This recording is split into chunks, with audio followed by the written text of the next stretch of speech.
구약성경 184면에 있는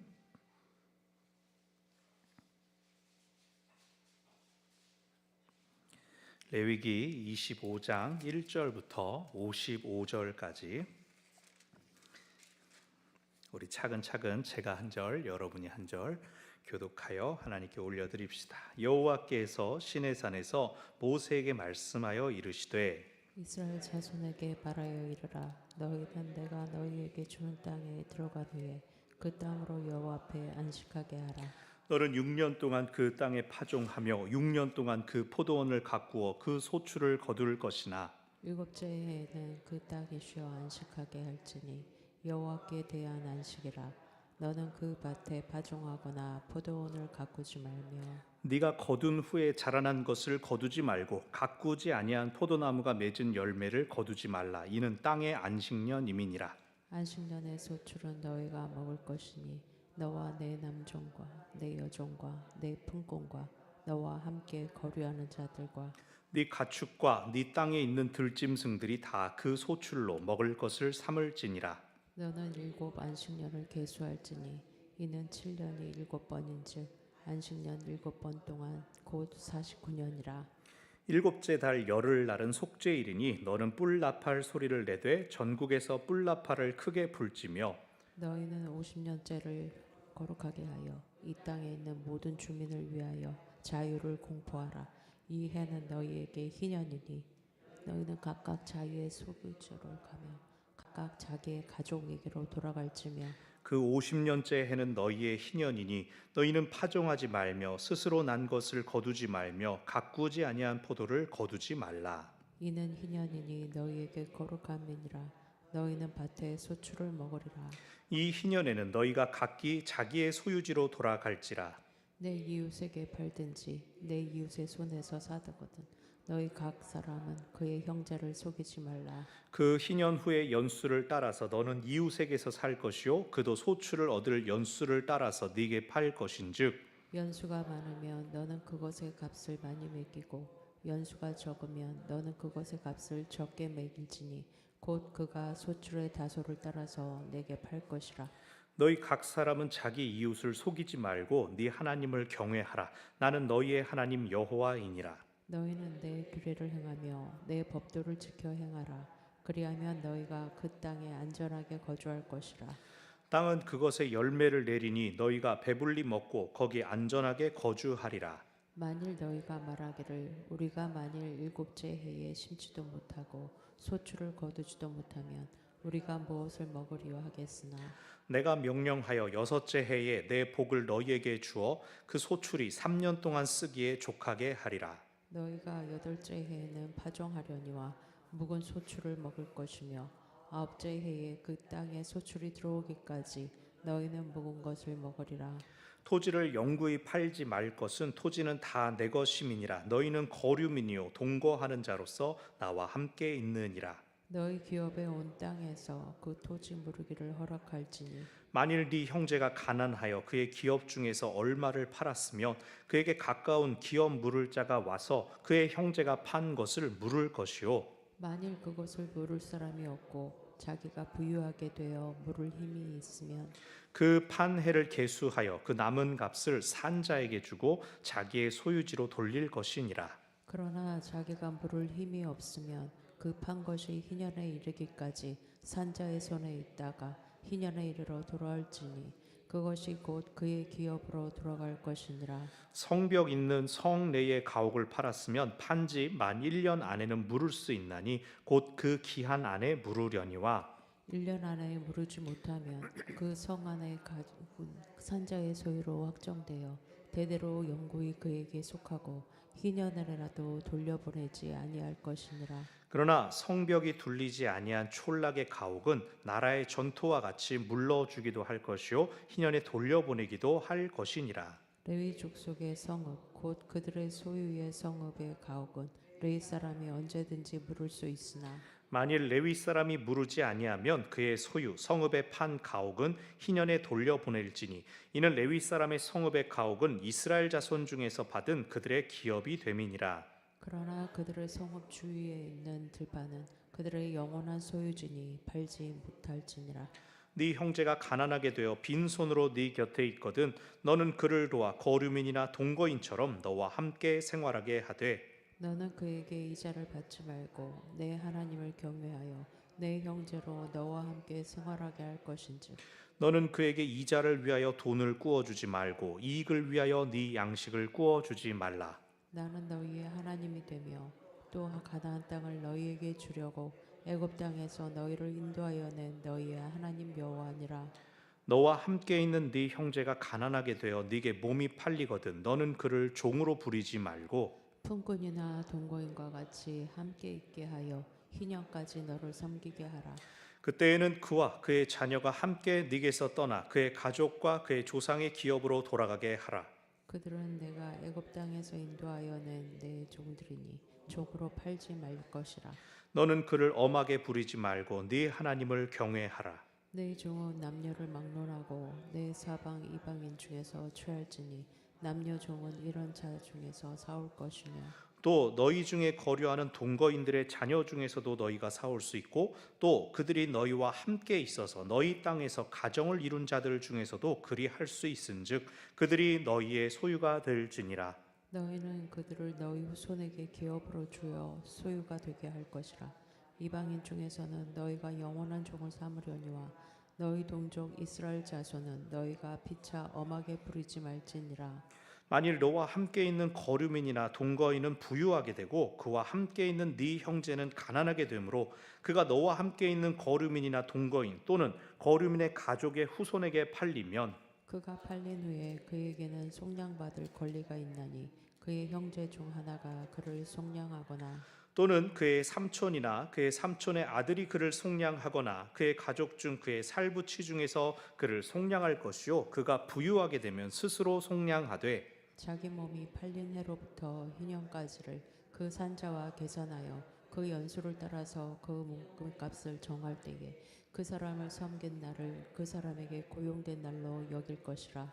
만일 남은 해가 많으면 그 연수대로 팔린 값에서 속량하는 값을 그 사람에게 도로 주고 만일 희년까지 남은 해가 적으면 그 사람과 계산하여 그 연수대로 속량하는 그 값을 그에게 도로 줄지며 주인은 그를 매년의 삭군과 같이 여기고 네 목전에서 엄하게 부리지 말지니라.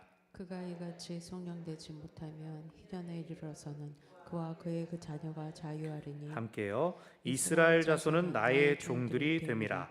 그들은 내가 애굽 땅에서 인도하여 낸 내 종이요 나는 너희의 하나님 여호와이니라. 아멘. 우리가 아까 기도한 것처럼 헌법재판소에 선고가 이번 금요일에 있을 거라 그랬죠. 오전 11시. 각 당에서 또 여러 사람들이 여러 말들을 내놓고 있는데 우리 각자가 무엇을 원하든지 제일 중요한 게 뭘까요?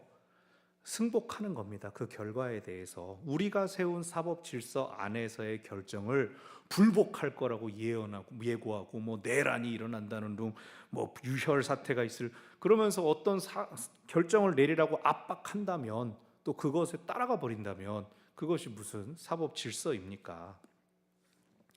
한편으로는 그렇게 사람들이 이제 민감하고 예민하게 구는 게 이해가 됩니다. 우리가 이미 지난 역사에서 이 계엄이 핥힌 상처가 너무나 컸기 때문에 그 공포가 반복될까봐 염려하는 것이죠.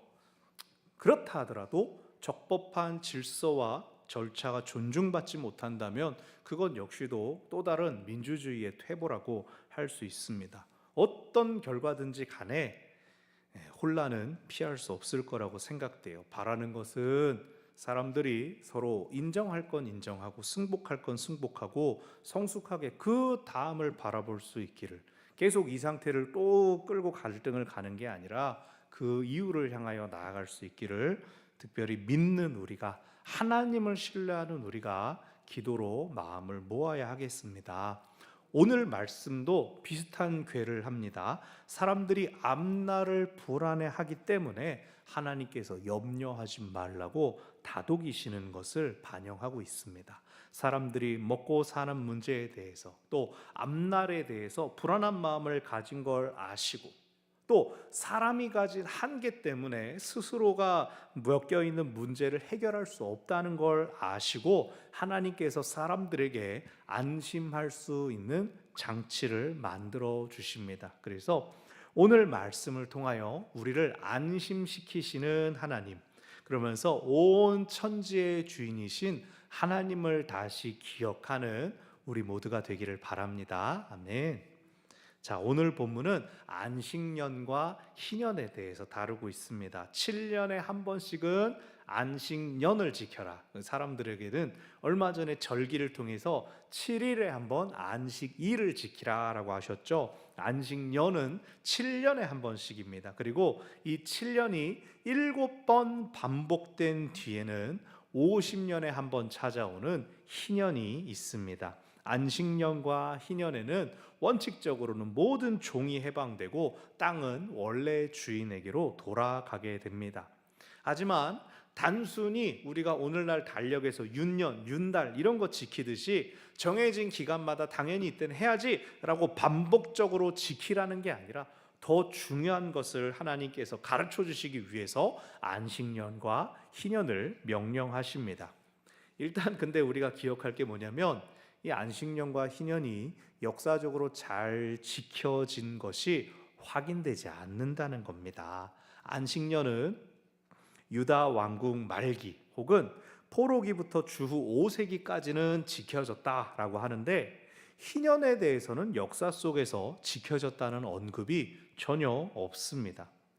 또 안식년 7년이라고 했을 때 이것을 국가적인 사이클로 모든 나라 모든 땅이 7년 똑같이 1년, 2년, 3년, 4년, 5년, 6년, 7년을 가느냐 혹은 자기 땅을 소유한 때로부터 7년을 치느냐라고 하는 문제가 있습니다. 예를 들어 국가적으로 올해는 안식년입니다 라고 선포되면 전국의 농사가 동시에 중단되겠죠. 모두가 동시에 안식년을 지킬 수는 있겠죠. 통제 안에 있으면. 그런데 땅을 취득한 연도가 서로 다르다면 예를 들어 사사시대에는 땅을 분배받긴 했지만 그 땅을 자기들이 쳐서 정복하는 데 시간이 벌어지지 않았습니까? 그래서 힘들게 싸워서 6년째 해에 땅을 취했는데 내년에 안식년이다 이러면은 그 사람은 조금 그 가문은 조금 억울할 것 같아요. 그렇다고 각 가정별로 너희가 들어간 땅에서 각자 7년째를 안식년으로 지켜라 라고 풀어버린다면 까먹을 것 같아요. 안식년 잘 지키기 어려울 것 같습니다. 물론 그렇게 했을 경우는 땅은 어떤 지역은 농경지, 어떤 지역은 휴경지가 골고루 돌아갈 수는 있겠지만요. 무엇보다 이 말씀을 지금 받고 있는 이스라엘이 어디에 있습니까? 아직 광야에 있습니다. 아직 그 땅을 받지 않았고 그 땅에 들어가지 않았습니다. 근데 안식년과 희년은 땅을 분배받은 다음의 상황을 전제로 하는 법입니다. 그래서 이 지금 안식년법은 좀 뜬구름 잡는 게 아닌가, 아직 너무 성급한 게 아닌가 하는 느낌이 있습니다. 그래서 학자들이 말하기를 이 광야에 있을 때에는 그런 것이 있다라고 가르치는 하나님의 마음, 원칙만이 있었고 구체적인 실천 방안은 나중에 땅에 들어간 다음에 혹은 왕국 시대가 돼서 첨가된 것으로 여깁니다. 그 밖에도 이 부분이 우리 절도 오늘 많았지만 굉장히 여러 이야기들이 있습니다. 본문 살피면서 필요에 따라 몇 가지만 언급을 하겠습니다. 자, 본문 보겠습니다.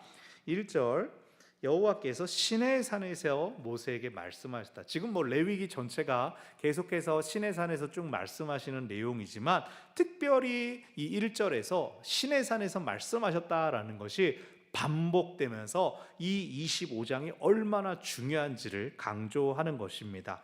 2절 모세를 통하여 이스라엘 자손들에게 말해라. 너희가 주는 땅에 들어갈 때 그 땅도 안식하게 해주어라. 이것이 있습니다. 너희가 살고 있는 그 환경은 무생물일지라도 하나님의 소유이기 때문에 너희가 그 땅을 쉴 때를 허락해 주어야 한다. 안식일은 무엇입니까? 7일마다 한 번씩 쉬라는 그 루틴을 가지라는 것이었습니다. 그리고 안식년은 땅도 7년에 한 번씩은 쉬게 해 주어라 라는 것입니다. 왜죠? 땅의 주인이 하나님이시기 때문입니다. 하나님이 그 섭리와 원리를 허락하셨기 때문입니다. 에덴 동산에서 너희가 모든 나무 실과를 따먹되 동산 중앙에 있는 나무 선악을 알게 하는 것은 먹지 말아라 라고 함으로써 그들이 에덴 동산이 사람 게 아니구나, 하나님 거구나, 우리가 손대지 말아야 될 영역이 있고 우리가 지켜야 될 명령이 있구나를 기억하게 하셨습니다. 그래서 소유권과 관리권을 잘 구별해야 합니다. 자기에게 맡겨진 게 자기가 막 다 해도 되는 것처럼 마음대로 휘둘러서는 안 되는 것이죠.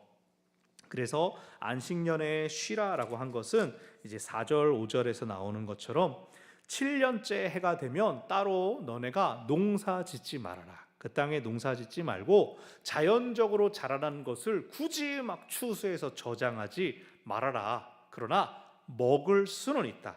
그래서 그것을 팔기 위해서 추수하거나 저장하기 위해서 추수하는 것은 금지되지만 6절 안식년의 소출은 너희가 먹을 수 있다. 너도 먹고 남종도 먹고 여종도 먹고 품꾼이나 거류하는 자들. 그리고 7절을 보면 가축이나 심지어 야생동물들까지도 얼마든지 먹을 수 있다. 즉 안식년이란 땅을 무리하게 하지 않으면서도 저절로 나오는 게 있으면 그냥 그거 먹고 만족하는 것입니다.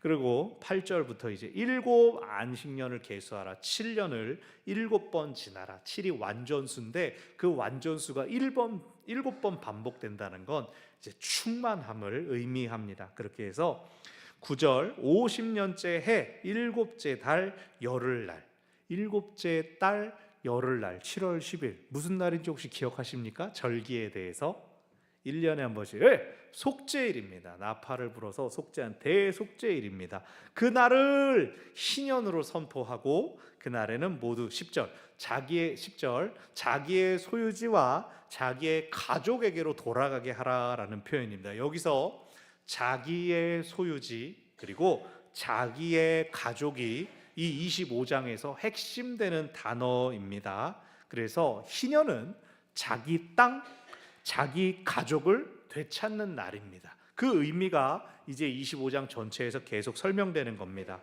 14절부터 16절까지 이 땅은 거래할 때 거래 기준이 희년까지 얼마나 남았느냐에 따라 값이 정해집니다.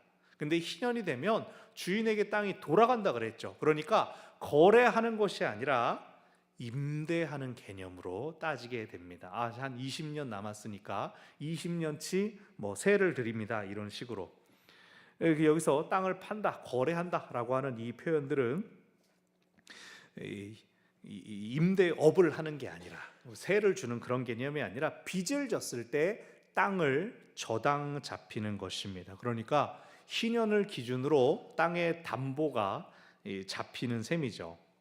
가난 때문에 땅을 어쩔 수 없이 농사 지어서 이렇게 먹고 살아야 되는데 땅이 저당 잡히게 됐을 때에는 이제 그게 가문에게 속한 땅이기 때문에 땅이 어떻게 분배받습니까? 12지파가 또 지파별로 동네를 받고 그 동네 안에서 가문별로 또 땅을 분배받지 않았습니까? 그래서 한 개인의 땅이 아니라 예를 들어 저 같은 경우는 이씨 가문의 땅이 되는 거기 때문에 가족이나 친척이 대신 빚을 갚아서 그것을 물을 수가 있습니다. 그러면 땅이 돌아온다는 거예요. 아니면 가족도 다 어렵고 친척도 다 어렵으면 어떻게 하면 된다? 50년 채울 때까지 기다리는, 희년이 될 때까지, 희년이 돌아올 때까지 기다리는 겁니다. 그렇게 희년이 있을 때 이 땅을 대신 저당 잡은 사람이 무리하게 이 원래 갚아야 될 비용보다 무리하게 청구하는 일이 없어지겠죠. 그냥 희년은 똑같은 사이클로 돌아가니까 땅값이 다 비슷하게 될 수가 있다는 거예요. 그래서 열왕기상 21장을 보면 북이스라엘의 아합 왕이 나봇의 포도원을 갖고는 싶어 하는데 타인이 그 땅을 함부로 취할 수가 없습니다. 자기가 마음대로 값을 더 줄 수도 없고 혹은 적은 값으로 뺏을 수도 없습니다. 나봇이 무려 왕한테 뭐라 그럽니까? 이거는 우리 조상 대대로 내려오는 땅이기 때문에 소유권을 넘길 수가 없습니다 라고 대답하였죠. 그래서 값의 문제가 아니라 원래 다른 가문에 넘길 수가 없는 겁니다. 그런데 우리가 생각해 보면은 지난 주일날 이 둘째 아들은 그 땅을 팔아 넘긴 거예요. 물론 이로부터 시간이 훨씬 많이 지나서 그때도 안식년 희년 말씀드렸죠. 그러니까 어지간하면 땅을 못 판다고 유대 사람 다 알고 있는데 둘째 아들이 워낙 꼴통짓을 했다는 거죠. 자, 다시 17절부터 19절까지 이 약속이란 서로를 보호하고 존중하도록 하는 법입니다. 이 하나님의 법을 통하여서 사람들이 그 자기 땅에서 계속 안전하게 거주할 수가 있는 것이죠. 7년에 한번 땅을 쉬게 해주어라, 50년이 되면 원래 주인들에게 다 돌려주어라. 이러한 하나님의 법이 사람들로 하여금 더 많은 이익을 취하는 것을 막는 것처럼 보여도 사실은 하나님께서 주신 땅에서 안전하게 살게 하려는 것입니다. 자, 20절 현실적인 질문이 나옵니다. 7년째 해에 아무것도 추수하지 말아라, 그냥 나온 거 먹고 말아라, 이렇게 나오면 그럼 먹을 게 없으면 어떡하죠? 저장해 놓은 게 떨어지면 어떡하죠? 21절 내가 여섯째 해에 내 복을 너희에게 주어서 그 소출이 3년 동안 쓰게 해주겠다. 보통 한 해 농사 지어서 다음 추수 때까지 1년을 먹고 사는데 하나님께서 이 안식년을 잘 지킬 수 있도록 너희가 7년째 해, 8년째 해까지 먹을 수 있게 해주시겠다. 2년치, 3년치까지.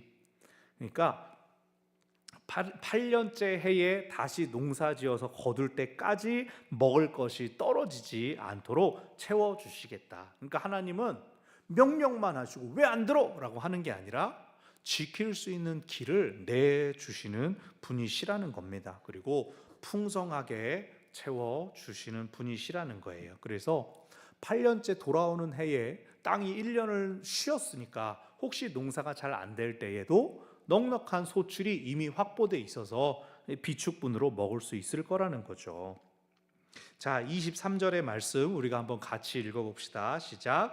토지를 영구히 팔지 말 것은 토지는 다 내 것임이니라. 너희는 거류민이요 동거하는 자로서 나와 함께 있느니라. 아멘. 토지는 절대로 매매할 수 없다고 다시 말씀하십니다. 이유는 내 거다, 하나님 거기 때문에 사람이 팔 수 없습니다.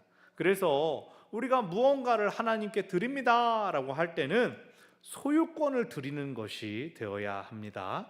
여러분, 우리가 헌신하겠다고 작정하면서 하나님께 맡긴다라고 하는데 하나님께 소유권을 드리는 게 아니라 관리권을 드릴 때가 있어요. 하나님께 빌려 드릴 때가 있어요. 잘 생각해 보셔요. 정말로 다시 필요하고 쓰일 때가 되면 이거 내가 하나님께 바치기를 했는데 일단 내가 쓰고 다시 나중에 더 드려도 좋지 않을까라고 생각하는 일들이 있을 수 있다는 거죠. 그래서 다시 한번 우리가 소유권과 관리권을 잘 구별해야 됩니다. 우리의 물질 하나님께 다 드립니다 라고 할 때 사실은 전제가 그 물질 자체가 하나님께서 우리에게 맡겨주신 건데 거꾸로 내가 이걸 더 드리네 마네 이러고 있는 게 이미 소유권과 관리권이 혼동되어 버렸다는 것이죠. 또 나를 드립니다 라고 할 때도 하나님, 내가 건강할 때 이제 하나님 일 마음껏 하게 갖다 쓰시고 아이고 내가 아프니까 내가 쉬어야 됩니다. 이거는 하나님께 나를 빌려드린 거지 소유권을 드린 게 아닙니다. 소유권을 하나님께 드리시기를 바랍니다. 하나님께 완전히 맡겨드리면 하나님이 책임져 주십니다. 아멘.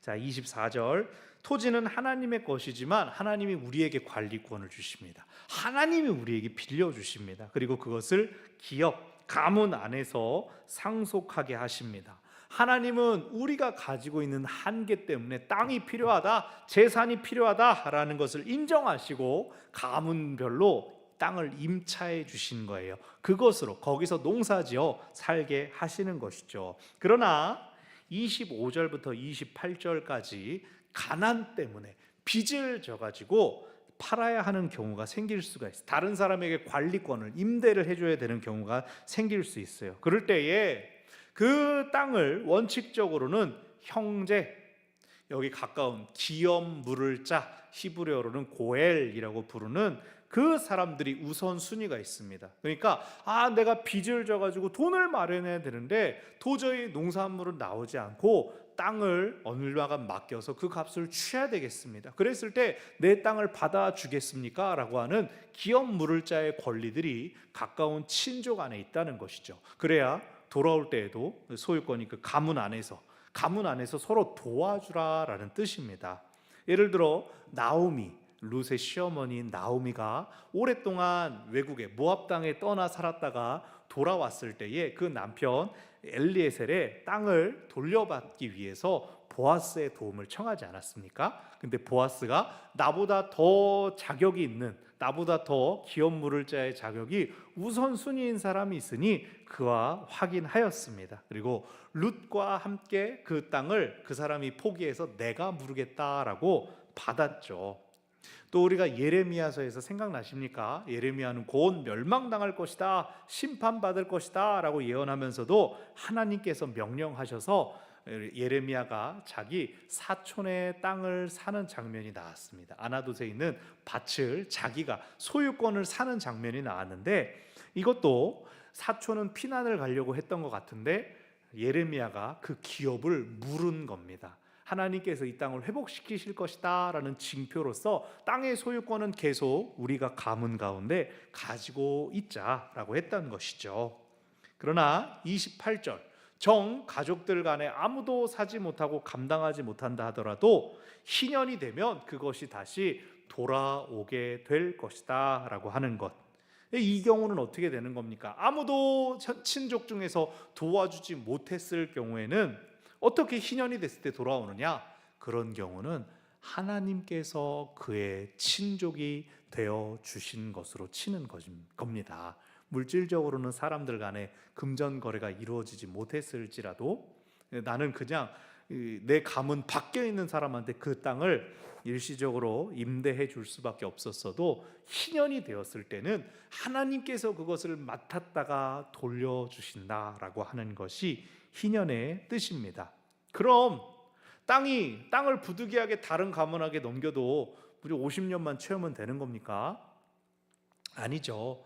땅을 빌려준 다음에 50년이 차기까지, 희년이 되기까지의 그 땅에서 나는 소출도 다른 가문의 것이 되지 않습니까? 그러니 가능하다면 가문 안에서 패밀리가 함께 그 땅을 무르는 것이 가장 좋은 선택이죠. 29절부터 31절까지는 집에 대한 겁니다. 땅이 아니라 집에 대한 겁니다. 집이라면 땅 위에 지어지는 거 아닙니까? 아니요. 어떤 집은 매매하는 것이 가능하고 희년이나 안식년에 돌아오지 않습니다. 성 안에 있는 집, 도시 안에 있는 집은 농사를 지을 수 있는 땅에 소속된 것이 아니라 성읍 안에 들어있기 때문에 매매할 수가 있습니다. 1년 안에 물을 수가 있고 1년이 지나게 되면 그냥 산 사람에게 권리가 계속해서 지나가게 된다라고 하는 것까지 나옵니다. 여기서 말하는 성벽은 이방인들의 도시에 쳐들어갔을 때를 이야기하는 거예요. 이방인들이 성을 쌓고 지키고 있었는데 그 땅에 들어가가지고 야 이건 성 안에 있는 집인데 이거 땅을 어떻게 하냐, 막 집을 막 번지수별로 나눠가지고 희년, 그렇게 하진 말아라. 그냥 그건 재산이다. 없어질 수 있는 재산이다. 팔 수 있는 재산이다. 그러나 성벽이 없는 31절, 성벽이 둘리지 않은 촌락의 가옥, 벽이 아니라 땅과 함께 집이 있는 경우에는 땅에 속하기 때문에 희년을 지켜야 된다. 즉 여기서 분명히 강조하는 희년은 농사를 지을 수 있는 땅을 대상으로 한다. 그래서 성이 있는 성 안에 있는 집, 성 밖에 있는 집, 이런 구별도 가나안 땅에 들어간 이후에 이 법이 생겼다는 증거입니다. 32절부터 34절은 레위인들의 집에 대하여 나옵니다. 레위인들은 지파들이 분배받은 땅 안에서 성읍을 기업으로 받았습니다. 그러나 그들은 원래 농사를 짓지 않게 되어 있어요. 하나님께 예배하는 사람이기 때문에 성에 있는 집이라도 그것은 희년에 속하게 됩니다. 레위인들은 집을 거래할 수 없고 임대할 수도 없고 그냥 희년이 되면 다시 임대해 줄 수 있으며, 어려운 일이 있을 때는 집을 이제 임대해주고 집을 넘겨줄 수 있지만 희년에는 돌려받습니다. 그리고 레위인들은 목초지를 받게 되죠. 짐승들을 방목해서 자기들이 제사도 드리고 나귀도 키울 수 있는 목초지를 받고, 그러나 이 목초지는 또 희년이 되어도 팔 수 없다. 레위는 집은 희년이지만 땅은 영속적으로 그들에게 속한다. 하나님의 일하는 대가로 주어지니. 그러니까 레위는 다른 지파, 일반 사람들하고는 이게 반대로 돼 있다고 생각할 수가 있습니다. 35절부터 43절까지 이제 뒷부분은, 앞부분까지는 다 땅과 관련된 이제 희년을 땅에 대하여 주로 얘기했다면, 이제 가난함에 대하여, 빈곤함에 대하여, 종이나 노예로 자신을 파는 경우에 대하여 나옵니다. 기본적으로는 너네들은 동족에게는 이자를 받지 말아라 라고 합니다. 돈을 빌려준 다음에 동족들에게 이자를 받지 말아라. 필요한 대로 빌려주고 받을 때도 원금 그대로 받아라. 어려움에 처한 동족을 통하여서 이익을 취하지 말라라는 겁니다. 그리고 부득이하게 종으로, 부득이하게 노예로 자신을 파는 경우가 있습니다. 율법에서 빚을 갚기 위해서 네 자신이 일하고 수고해라 하거든요. 그런데 그럴 경우에도 야 이 종아, 야 이 노예야 라고 하층민으로 대하지 말고 고용된 품꾼, 값을 주고 일을 지키는 일꾼으로 존중해 주어라 라고 하는 것이 여기 본문 가운데 나타납니다. 이것은 어떤 상황을 이야기하냐면, 사사시대에 이방인 대적들이 막 쳐들어오지 않습니까? 소출을 다 이렇게 저장을 해놨는데 그걸 싹 뺏어가 버립니다. 먹고 살 게 없으니까 물건을 사야 되는데 돈이 없으면 자신을 이렇게 종으로 내어주게 되는 것이, 처음엔 땅을 빚주고 그 다음엔 자신을 내줄 수밖에 없는 그런 상황이 되는 것입니다. 그러나 동족은 어떤 어려움과 가난한 상황에 처했어도 노예처럼 대하지 말고 정당한 계약 관계로 대우하라. 그래서 서로가 처한 상황을 불쌍히 여겨주어라 라는 뜻입니다.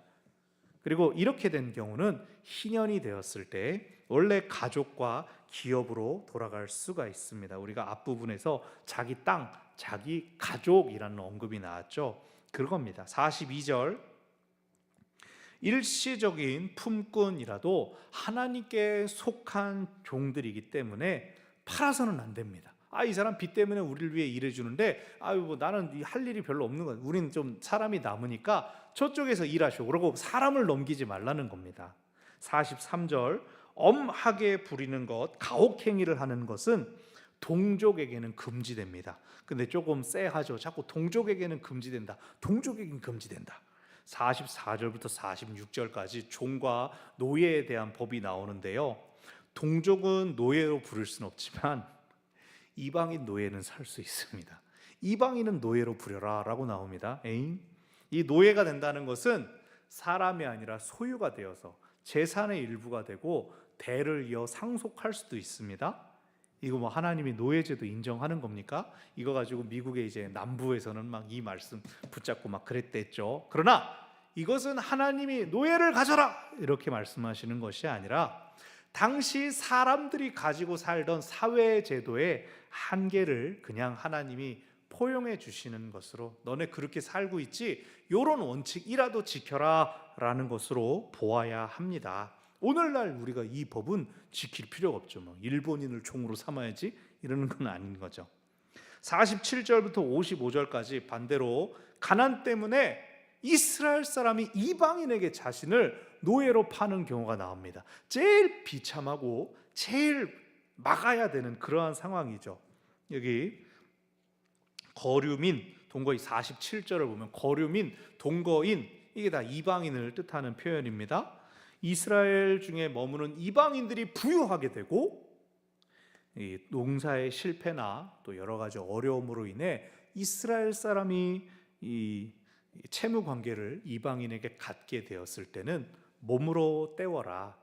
마찬가지로 가까운 친족이 그를 속량해서 몸값을 내줄 수 있습니다. 신분을 회복시켜 줄 수가 있습니다. 속량을 위해서는 그에 따른 임금을 지불해 주어야 되겠죠. 이건 역시도 그냥 희년까지 기다려도 됩니다. 돈 없고 챙겨줄 사람 없으면. 하지만 무작정 종으로 있기보다는 빨리 임금을 지불해서 신분을 원래대로 회복하는 것이 좋겠죠. 아이고 뭐 비슷한 얘기인데 절이 길게 나와가지고 설명이 조금 지루했습니다. 제가 또 산수가 약해가지고. 자, 오늘 말씀은요, 땅을 위한 안식년과 또 사람까지도 포함하는 땅과 사람을 위한 희년에 대한 법입니다. 기본적으로 7년마다 땅은 휴경을 위해 쉬어줘야 됩니다. 안식년을 보내는 중에 제멋대로 이제 뿌려놨던 것들이 싹을 틔우고 자라나게 돼도 땅 주인이라도 그것을 추수하고 저장하고 매매할 수는 없고 그냥 먹을 수만 있었습니다. 그런데 땅 주인은 이미 2년 3년치를 하나님께서 풍성하게 주셨기 때문에 웬만하면 그건 내버려둬서 가난한 사람들이나 이방인들, 나그네들 혹은 가축이나 야생동물들이 먹을 수 있게 했습니다. 7번째 안식년이 되는 해 7년이 77777 해서 49년째 해가 될 수도 있고 혹은 50년째가 해가 될 수도 있습니다. 이것은 학자들 안에 아직도 이렇게 이론이 많이 있어요. 어쨌든 그 50년이 되는 희년에는 땅이 쉬는 것뿐만이 아니라 모든 땅 위에서도 자유가 선포되었습니다. 모든 사람들이 종이 됐던 사람들이 자유해질 수가 있었습니다. 이스라엘 노예들은 풀려났고 빚 대신 임대되었던 저당 잡힌 땅들이 원래 주인에게 돌아갔습니다. 그래서 희년은 모든 신분과 재산을 초기화하는 일종의 리셋의 역할을 했습니다. 그것도 완전히 무로 돌리는 초기화가 아니라 처음 분배받았던 대로 하나님께서 그들에게 주셨던 그 원형으로 돌아가게 됩니다. 그렇게 될 때 무슨 일이 가능했을까요? 자본이 쌓이고 쌓이다 보면 신분이 고착화되는 일이 오늘날은 생기지 않습니까? 그런데 50년에 한번 대리셋을 통하여서 신분 고착화되는 것, 그리고 부동산이 점점 가진 사람에게만 집중되는 것을 막을 수 있었다는 겁니다. 다시 말해서 물론 세상에서 누군가 성공하고 누군가가 실패할 수는 있지만 그것이 영속적으로 고정되는 것을 희년은 막았다는 겁니다. 저희 부모님도 목회자로 은퇴하셨지만 가끔 이제 농담하실 때가 있죠. 그때 강남에 땅을 샀어야 했어. 그 재개발 되기 전에 그 집을 계속 가지고 있었어야 했어. 저희 부모님이 옛날엔 다 집을 샀잖아요. 근데 사신 집마다 지금은 막 다 재개발이 돼가지고 막 위발디, 막 롯데캐슬, 막 이런 데가 다 돼가지고 아이고 그거 하나라도 갖고 있었으면, 그런 말씀이 농담처럼 하신단 말이에요. 제가 실제로 강남에 있으면서 성도들을 돌아봤을 때 뭐 실력이 있는 분도 계시지만 운이 좋은 분들도 계시더라고요. 한때는 자본주의가 노력하는 사람들을 다 부자로 만들어 줄 것처럼 생각되었던 때가 있었습니다. 그러나 이제는 자본주의에 대해 반성이 나오죠. 빈익빈 부익부를 심화시키며 이 자본주의는 보완되어야 된다라고 많이들 이야기합니다. 오늘 우리가 말씀을 통해 보는 건 무엇입니까? 이미 고대에 선포된 하나님의 말씀은 빚과 빈곤으로 인하여 인간성을 말살시키려는 그 권세들을 정면으로 부정하고 있습니다. 희년을 통해서 다 원래대로 돌아가라, 다 회복되어라 라는 겁니다. 안식년을 지키려면 7년째 되는 해의 수확물을 완전히 포기해야 됩니다. 그냥 농사 안 짓고 딱 7년째는 그냥 말아야 됩니다. 그런데 하나님께서 내가 복을 주겠다, 그 한 해뿐만 아니라 그 다음 해까지 내가 책임지겠다라고 말씀하십니다. 여기 무슨 뜻이냐면 하나님의 법을 지키기 위하여 세상의 방법, 스스로 부해질 수 있는 방법들을 포기하면 당장은 어려움이 닥칠 것처럼 보이지만 하나님께서 책임져 주신다는 것입니다. 이것은 단순히 수확물을 넉넉히 누리게 되는 것, 그것만이 아니라 수확한 것을 약탈해가는 대적들로부터 하나님께서 지켜주신다는 뜻입니다. 하나님의 보호하심과 약속하심은 완전합니다. 하나님은 우리의 약함과 두려움을 아실 뿐만 아니라 우리를 채워주시고 우리를 지켜주시는 분이십니다. 여기 오늘 계속 반복된 표현, 땅을 무른다. 이것은 하나님께서 모든 땅의 주인이시라는 그 믿음에서 가능합니다.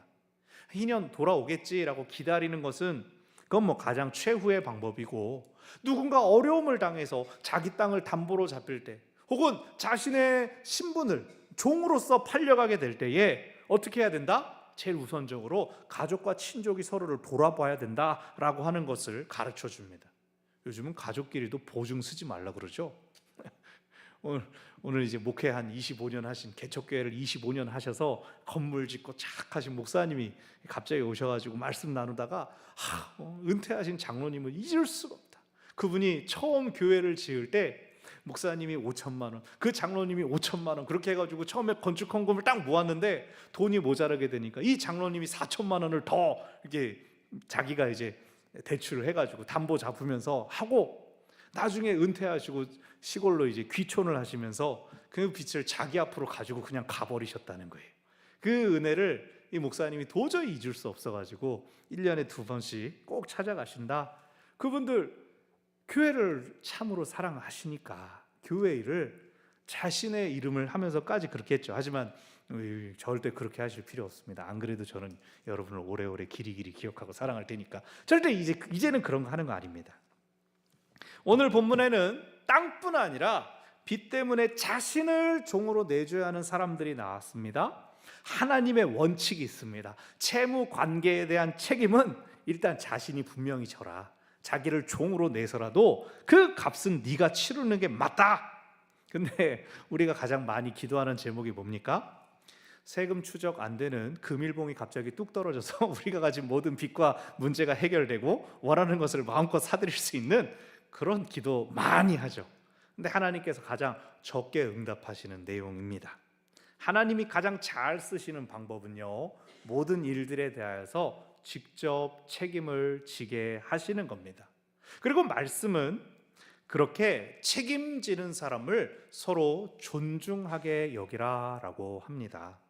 경제적인 어려움이 있을지라도 그것이 그의 존엄성을 해칠 수는 없다는 것이죠. 그래서 오늘 말씀을 통하여 우리가 기억할 것 먼저 2가지가 있습니다. 첫 번째, 어떤 상황에 있어든지 만유의 주인이신 하나님을 기억하시기를 바랍니다. 2번째, 책임지시는 하나님을 의지하여서 내가 져야 하는 책임을 내가 책임지자는 것입니다. 처음 말씀드렸던 것처럼 안식년은 한동안 지켜졌던 때가 있습니다. 그런데 희년이 지켜졌다는 기록은 없습니다. 그래서 아예 지켜지지 않았을 것이다, 이건 이상적인 법이었을 것이다 라고들 많이 봅니다. 현실적인 면에서 사람들은 땅은 땅대로 가지고 종도 종으로 머물러 두었을 것입니다. 하나님의 완전한 이상적인 복을 받기 위한 순종보다는 당장의 탐욕을 채우기 위해 급급했던 것이 예나 지금이나 사람들의 죄된 연약한 모습들입니다. 그러므로 우리가 기억할 것 3번째는 언제나 말씀에 순종하기를 힘써야 한다는 것입니다. 우리가 말씀을 지키고 그럼으로써 약속이 이루어지는 것을 경험할 때 우리 다음 세대로, 우리 이후로 계속해서 하나님의 은혜가 흘러갈 것입니다.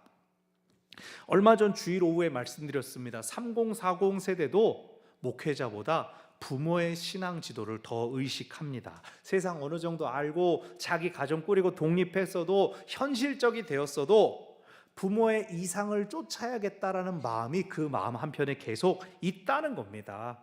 그러니 오늘 우리의 순종은 내일 우리 다음 세대의 결단과 헌신이 될 것입니다. 안식년이 희년에 이르기까지 서로를 존중하며 자유롭게 해주기까지 이 땅에 기울어지고 치우쳐진 정의가 바로 세워지기까지 오늘 하나님의 말씀을 순종하는 우리 모두가 되기를 바랍니다. 아멘. 말씀을 정리합니다. 만유의 주인이신 하나님을 기억하며 땅과 인간을 존중합시다. 하나님을 믿고 나의 책임을 분명히 감당합시다. 늘 말씀에 순종하며 하나님을 따라갑시다. 이것을 기억하십시오. 하나님께서 우리의 삶을 책임지시고 우리가 절대로 무너지지 않게 하실 것입니다. 사람들의 결정, 세상의 정의가 아니라 하나님을 굳게 믿는 우리 모두가 되기를 바랍니다. 아멘.